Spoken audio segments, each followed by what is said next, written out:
Hello and welcome back to part 4 of my ACT English concepts. This is going to be the last one before we hit the advanced concepts. If you haven't seen the earlier 3 parts or any of the punctuation guides, I'd recommend you go to them as they're going to be higher priority. And as I said, this is the last one before advanced concepts, but keep in mind those advanced concepts are purely optional. They're not tested too frequently and they're a bit more complicated to grasp. So it's really not worth your time unless you're just trying to get that extra edge, those last few points, or if you've already comfortably improved on all your other sections and you just want to come back and get the last little bit. But let's jump right into this last section here. Now I've got these organized into kind of choosing between different groups of words, and that's what you'll see in all of this video here. So we're going to start with adjectives and adverbs, beginning with what are they? Adjectives are words that are going to describe nouns, which are people, places, things. Adverbs, on the other hand, are not going to describe nouns, they're going to describe verbs. And very rarely, they'll describe adjectives. You normally don't have to worry about that on the ACT, but I figured I'd throw it in here because you do occasionally see it, and that way you won't get thrown off. The key thing to being able to recognize you have an adverb is that it ends in ly almost every time. But let's look at an example here. At the race, Bill quickly outran the extremely slow competitors. Now I've got my color code here for if you just kind of want to pause and take a look at it, but I'll explain it. Starting with the green here, this is a noun. So it's a person, place, thing, competitors. So the word in front of it, slow, is describing the competitors. What kind of competitors are they? They're slow ones. Since slow is describing a noun, that makes it an adjective. Meanwhile, over here in blue, I have the verb, outran. That's the action that Bill is doing. To the left of that, describing outran, so how did he run? He ran quickly. So I've got that in bold as the adverb because it is describing a verb. How did he run? Quickly. And notice it ends in ly, as I said. Now, as I said, they will occasionally describe adjectives, so I wanted to throw that in here with the word extremely. Notice that extremely is not describing the competitors. They're not the extremely competitors. They're just slow competitors. But how slow? Extremely slow. You won't see that too frequently on the ACT, but now you know what that would look like. So questions on the ACT about this are typically going to show you different versions of a word. They might give you the adjective version and the adverb version. So you might see quick or quickly as your choices. So what you'd want to do is figure out, well, what word is it describing? If it's something like this where it's describing a verb, go with ly. If it's something over here that it's describing a noun, then don't put the ly version in. And that should get you through pretty much anything you're going to see in the ACT. All right, next up, we're going to go to specific word choices from one word or another that we see pretty often. Who versus who, in this case. Very few people actually know how to do this, and I'm not going to get into all the little technicalities because they're not testing if you know the technicalities. They just need to know, can you choose the correct one? So I'm going to go through a series of questions or tests that you can ask yourself to figure out, should I put in who or should I put in whom? So the first question, does the who or whom, because again, you're picking which one, perform an action? If so, I want to go with who. You can also do a quick test of, can I replace that word who or whom with he, she, or they? You don't want to read the entire sentence, but just a little bit around it. And if that can make sense with he, she, or they, then who is the one you want to go with. And finally, is there a verb, remember in action, immediately to the right of the word who or whom, whichever one you put in there? If there is a verb immediately to the right, then it's probably performing that action. So really, it's this question. It's a way to figure that out. Then you want to go with who. On the flip side, for whom is an action being done to that who or whom spot. So rather than them doing an action, and the action is being done to them, then you want to go with whom. And for your little test of, can I replace the word, instead of he, she, they, you have him, her, or them. And notice, sorry ladies, if you just go with the male version, or the plural, then him, them, whom, all end in M. That's how you can remember him, her, them for whom versus he, she, they for who, because none of those end in M. Now, especially with whom, you might need to rearrange the words a little bit because the sentence structure might seem a little odd, but you'll know that if you just plug it straight in and none of these work. He, she, they, him, her, them just don't make sense.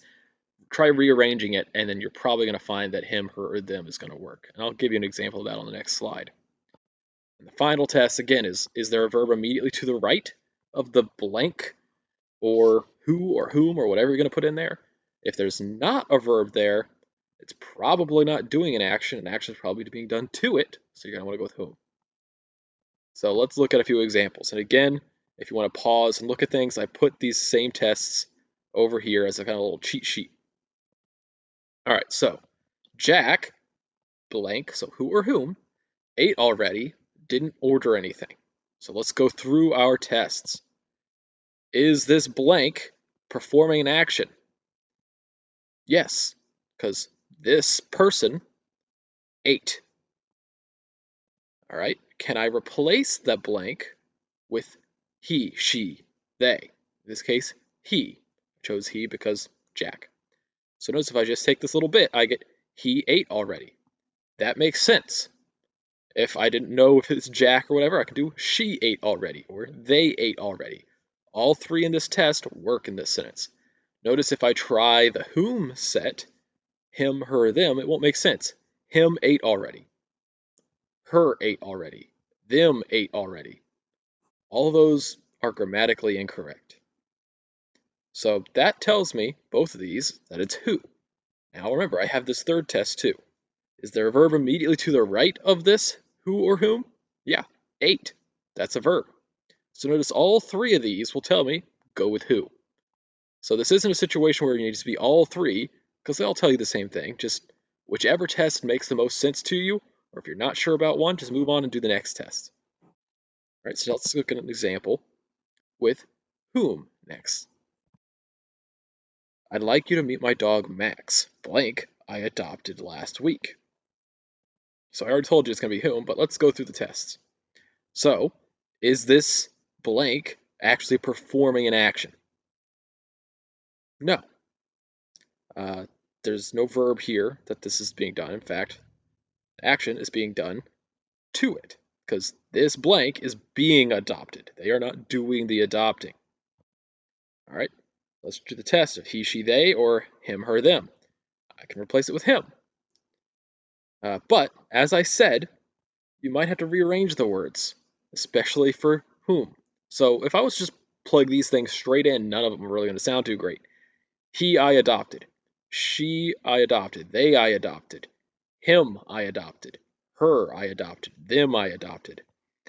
They all kind of sound odd. But typically, if that's the case, what you're going to want to do is take that blank and throw it after the verb. That's the way to rearrange it. And then you could have I adopted him. I adopted her, or I adopted them. That all sounds good, so I know it's whom. Notice if I rearrange this, try to plug these in up here, it still won't sound right. I adopted he, I adopted she, or I adopted they. That's wrong, so I can't go with who. I'm going to go with whom. And that last test, is there a verb immediately to the right? No. Be careful. When I say immediately to the right, yeah, there is one, 2 words to the right. So a lot of my students, when I first told them this trick, would be like, oh yeah, adopted. It's just to the right. That's not true, because the word immediately to the right of blank is I. That's a noun, not a verb. So since it's not a verb, I'm going to go with whom. So hopefully that makes sense. If not, let me know if you'd like me to make some videos specifically on these. You could also Google it. There's going to be thousands of examples out there. But try using these tests with any examples you find so you can get comfortable with it. All right, next up, instead of who or whom, now let's look at then versus than. This is tested just as frequently as who or whom, I would say. Kind of depends on how lucky you are. All right, so then, that is used to indicate time or sequence. For example, I cut the vegetables and then I roasted them. So I did this first, then I did this second. That's where you want to use the E, then. For than, you have comparisons. So if I'm comparing something to something else, then I want the A version, than. As an example, solar energy is now cheaper than oil. So I'm comparing solar energy and oil. So since it's a comparison, I'm using than. Okay, last slide here. And that's going to be on comparison words. So that's not necessarily the technical term. So let's go over what I mean by comparison words. It's really just any word that's using to compare one thing to another. So things like more, less, faster, better, smarter, greater. Because I can have more of something than something else, less of something than something else. Something can be faster than something, better than something, smarter than someone else, or it could be greater than something else. Comparison one thing to another or group to another group. So there are some nearby words that you're going to often see on the ACT answer choices when you're choosing between these. You're going to also see these words in front of them. So you might be able to choose more, or you might be able to choose much, or you might be able to choose much faster, or you might be able to choose more faster. So these are not comparison words. Much, a lot. There are some others, but those are the most common ones. Notice these indicate how much, but they don't actually compare anything. So I can't have much than you. I can have more than you, but I can't have much than you. And something can't be much than something else. Something can be smarter than someone else, but it can't be much than someone else. So these don't make sense without one of these other words. So these are comparison words, these are not. Now, why is that important? Well, when you're choosing what your answers are, here's your rule. Never have more than one of these comparison words in a row. You can have one of these non-comparison words and a comparison word, but never two of these back to back. So, examples of some correct sentences. He was faster than his friends. So here's my comparison word, faster. I am describing him and his friends. So, faster. All right? How about this one? He was much faster than his friends. Now I have two of these words, but only one of them, faster, is a comparison word. Much is not a comparison word. If I take that out, I have he was faster than his friends. Great. But if I take faster out, he was much than his friends? That doesn't make sense. So much is not comparing anything. It's just telling you how much faster. But what I can't do, and this is what you're going to see a lot of people choosing correctly, is he was more faster than his friends. Now, why is that wrong? Because more is a comparison word. Because he can be more than somebody. Something can be more than something else, so it's a comparison word. But so is faster. You can't have two back to back. So you would need to be much faster or a lot faster or just plain faster, but not more faster. Never have two of those back to back. All right, and that's it. Congratulations. You made it through all the main concepts for the ACT English section if you've also seen all the videos leading up to this. With that, just go practice a whole bunch of the ACT English. Don't forget to practice your timing and get that down. The timing will speed up as you understand the concepts. Look at some of my example videos that I'll be making, where I'll actually work through a few example passages of the ACT English.